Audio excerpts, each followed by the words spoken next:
Ito na nga ang tanong ng bayan.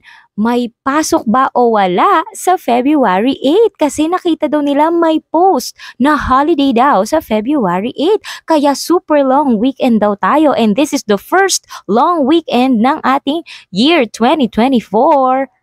Sige, lilinawin natin yan. Alamin natin kung talaga nga bang may pasok o wala. Pero bago yan, hello mga lalabsas up. This is Ma'am Eileen, back with another Teach Talk series. So, ito na nga. May naglalabasan kasi ng mga post na holiday daw ng February 8, which is yes po, holiday talaga yon, holiday alert.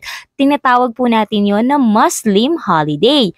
Yang holiday na yan ay inilabas ng National Commission on Muslim Filipinos. Pero, holiday nga ito, ngunit hindi kasama ang lahat.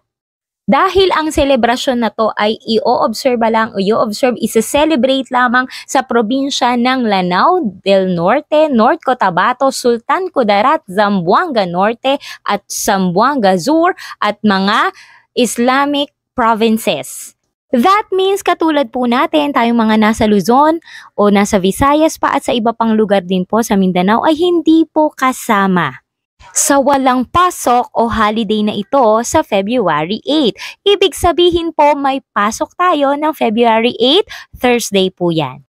Ang wala lang po nating pasok ay magsisimula ng February 9, 10 at 11. Yun lang po ang ating long weekend.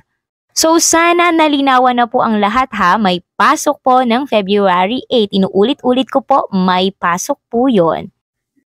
Yung nasa bakasyon, yung mga bata, pero walang pasok na naman ang ina-update natin kay talaga.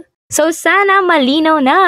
If you like this kind of video, don't forget to follow for more at pakishare mo na rin be. So yun lang, thank you for watching. Bye!